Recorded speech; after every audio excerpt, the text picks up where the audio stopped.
Hello friends, study with निधि में एक बार फिर से मैं आपके लिए लेके आई हूँ एक नया टॉपिक। और टॉपिक है हमारा आज का इम्पॉर्टेंट डिफरेंसेस ऑफ बायोलॉजी। इसमें 30+ क्वेश्चंस लिए हैं मैंने। इसमें 5 मार्कर, 6 मार्कर, 11 और 15 मार्कर्स सभी कवर हो रहे हैं। तो हम स्टार्ट करते हैं। हमारा पहला डिफरेंस मेटाथीरिया और Eutheria. Difference between Metatheria and Eutheria. जो क्वेश्चन फ्रेम्ड किया है मैंने वो आप एज इट इज़ पॉइंट्स कम करके 5 मार्कर्स में 1-2 पॉइंट बढ़ा के 6 मार्कर में और पॉइंट्स बढ़ा के आप 11 और जो फुल क्वेश्चन जैसा मैंने लिखा है उसे आप 15 मार्कर्स में भी लिख सकते हैं। सो फर्स्ट पॉइंट हम लेते हैं अपना मेटाथीरिया का। मेटाथीरिया इज़ अ सब class of mammals that includes marsupials that give birth to partial developed. Okay. Eutheria का पहला पॉइंट लेते हैं। यूथीरिया इज़ अ लार्जेस्ट सब class of mammals that includes true placental mammals that give birth to live well developed young ones, have a simple placenta, have a true and complex placenta, have an ear with pinna, have or ear usually with pinna, have abdominal nipple, have abdominal and thoracic nipple, no carpus callosum. Carpus callosum is present. Example like kangaroo, opossum, etc. And the next example is rat, horse, human, etc.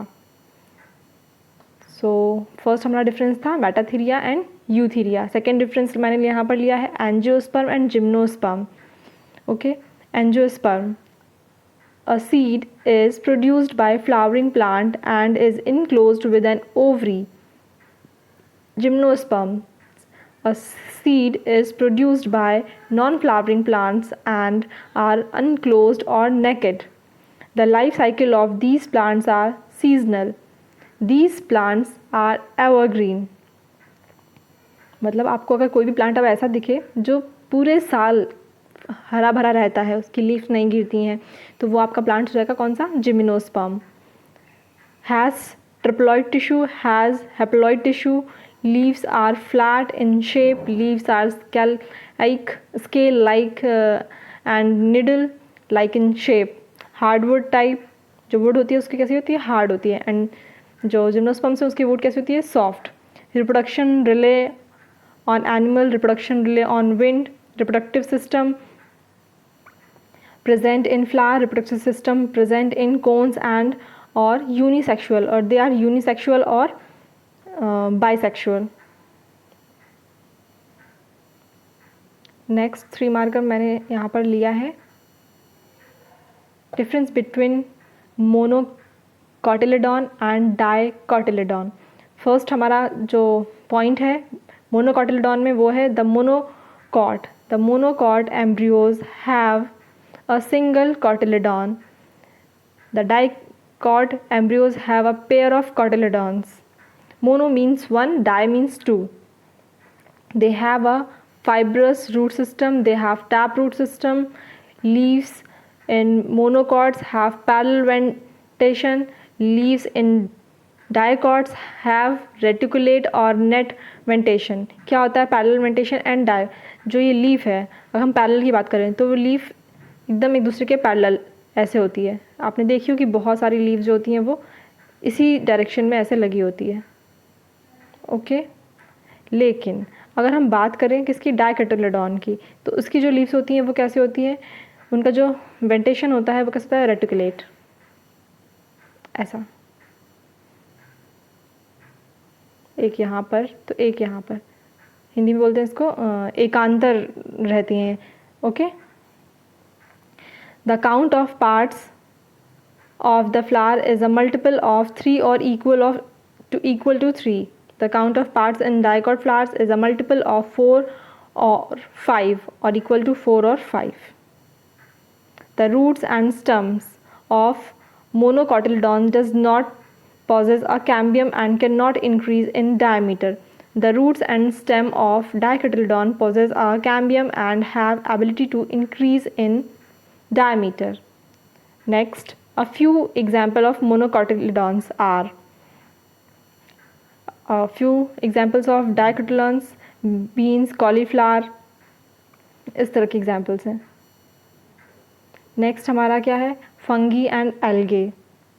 Fungi, they does not prepare the food. Algae, they are prepare their own food. Cell wall is made up of tough complex sugar made of cellulose. In algae, body is made of a number of elongate filament known as hyphae. The body of plants in thyroid it is not differentiated into root, stem and leaves. They developed more in darkness, they developed more in light. सो इस तरह के और भी points मैंने लिखे हैं। हम next पे चलते हैं। Difference between prokaryotic and eukaryotic cell. MPPSC का फेवरेट क्वेश्चन है और ये क्वेश्चन बार बार आता है, तो इसको आप 5, 6 और 11 और 15 सभी में प्रिपेयर करो। इसी के अकॉर्डिंग मैंने इसको बनाया है। पॉइंट्स भी इसी के अकॉर्डिंग है कि अगर 5 में आ जाए तो आप ऑलमोस्ट 6 से 7 पॉइंट लिख लीजिए, 6 मार्कर में आ जाए तो आप 8 से 7, 8 पॉइंट्स लिख लीजिए। 11 और 15 में आज जितने भी पॉइंट्स मैंने लिखे हैं, आपको वहाँ पे जितने भी उस टाइम याद आ रहे हैं ऑलमोस्ट आपको उतने लिखने हैं। मैं 1-2 पॉइंट्स एक्स्ट्रा इसलिए लिखती हूँ कि हमको एग्ज़ाम में जितना हमने लर्न किया है एज इट इज़ उतने पॉइंट नहीं आते हैं, इसलिए 1-2 पॉइंट एक्स्ट्रा याद कीजिए कि 1-2 भूल गए तो एटलीस्ट आपका जो आंसर जितना फ्रेम करना है उतना फ्रेम ज़रूर से ज़रूर हो जाए। तो ज़रूरत के हिसाब से काम करना है हमको यहाँ पे। सो इसमें आपको मिलेंगे 30+ डिफरेंसेस, और ये आपका जो इसकी डेमो पीडीएफ है ये आपको टेलीग्राम के लिंक में या टेलीग्राम ग्रुप में जो भी लोग ऐड हैं उनको मिल जाएगी।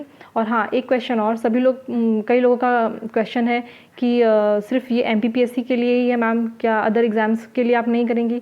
तो मैं आपको बता दूं कि ये सब्जेक्ट्स कॉमन होते हैं किसी भी एग्ज़ाम में, किसी भी पीएससी में या यूपीएससी में। सो आपको अपने अकॉर्डिंग, अगर आपको लग रहा है कि हाँ मेरा ये सब्जेक्ट वीक है या इस सब्जेक्ट के नोट्स नहीं है मेरे पास प्रॉपर, तो आप इसको ले सकते हैं।